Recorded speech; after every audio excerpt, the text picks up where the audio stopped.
Wow! Hello, children. I have a story to tell you. Please tell us and make us happy. Hello, our story today is Who Ate the King's Dog? Monkey says that it is only the child inside his belly that she can vouch for. So once upon a time there was a king that had two wives, and each of the two wives had two children, and he built a hut for each of them. Each wife lived with her children. And the king had a dog that he loved very much. The king also loved the second wife very much because she was beautiful, and everything that she wants, he gives to her. One day the king traveled, but he did not go with his dog. He left the dog behind. Unknown to them, this second wife was feeling very jealous of the dog. She even felt that the king loved the dog more than he loved her. So when the king traveled, it was her opportunity to do harm. So in the night, this second wife and her children went and lured the dog, the king's dog, to their hut and killed the dog. They cut up what they could eat. They cut it up and they cooked it and ate in the dead of night. And then they carried the carcass and went and put it in the bush behind the first wife's house. Later, when the king returned, everybody rushed out as usual to come and greet him, but the dog was not with them. The king asked them, "Where is my dog?" Nobody knew. Everybody said they hadn't seen the dog. So the king started searching. Said, "Everybody, let's go and search for this dog." And they searched and searched until they got to the back of the first wife's house. And they were shocked to see the carcass, the dead body of the dog, what was left of it, behind the first wife's house. She was shocked like every other person. The king said, "Whoever did this must pay for it. You did it. You killed my dog." The woman said, "I did not kill your dog. I love your dog. My children, we all love your dog. Why will I go to kill your dog? You know that bitter cola does not like shameful things. I cannot do this to you." The second wife said, "If she did not kill the dog, why is the dog behind? Why is the dead body found behind her house? She is the one that killed the dog." The king didn't know what to do. He knows that the first wife is a very truthful woman.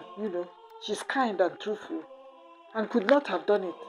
But then the second wife he really loved, and whatever she says, he always obeyed. He always believed her. But this time he didn't know what to do. The king said, "Oh, that is why monkey says that he can only vouch for the child inside the belly. You cannot vouch for any other child." So he said, "Well, this is beyond me. We have to consult the oracle of Oji River, River Oji." So he sent for the priest that was in charge of River Oji, and the priest came. And he told him that after he told him the story, the priest said, "Okay, we will all go to the banks of Oji River and make incantation that anybody that killed or ate that dog will die. And if you did not kill the dog, your life will be spared." So they all marched, everybody in the king's household, the king, his two wives, their two children each, and the servants, they all went to the bank of River Oji. When they got there, the king was the first. He said, "I will go." So he did the incantation that the priest gave him, that if he's the one that killed the dog, let him die. If he's not the one that ate the dog, let him spare his life, because River Oji will not kill an innocent person. So he now sang the song. Oji, oh, Oji, oh, Oji, oh, Oji, oh, Oji, oh, Oji, oh, Sabu mulila nunkito jigi bremo, Sabu melira nunkito jigi ramo, Oji na mama do nankiti, Oji na mama do nankiti.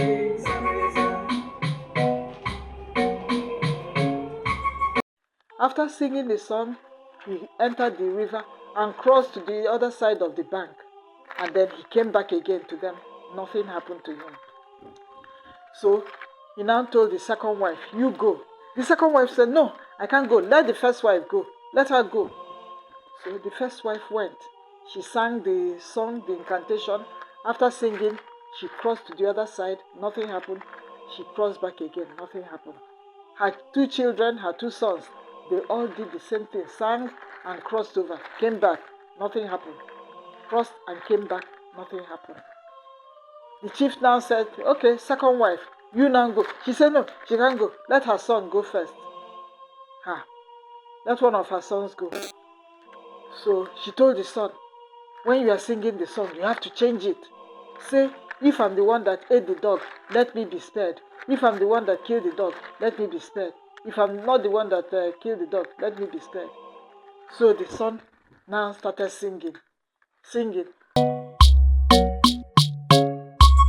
Oji o, Oji o, Oji o, Samariza. Oji o, Oji o, Oji o, Samariza. Abu mulila nunkito jirapumo, Samariza. Abu melira nunkito jirapumo, Samariza. Ojeli na Muhammadu nankiti, Samariza. Ojeli na Muhammadu nankiti, Samariza. And said, oh, if I'm the one that ate the dog, let me be spared.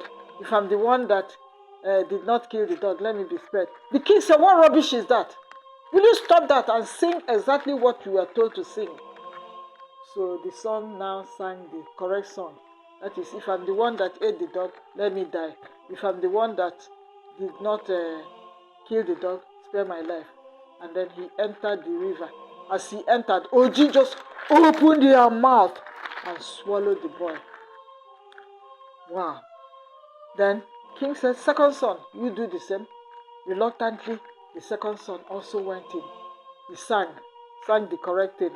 If he's the one that ate the king's dog, let him die. If he's not the one, let him be spared. And he entered, and the River Oji opened her mouth and swallowed him. Then the second wife started crying and pleading. She's innocent. He said, yes, you are innocent. So go and do the test. Go and cross Oji River.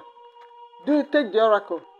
So she now went and she sang, oh, if I'm the one that ate the dog, spare my life.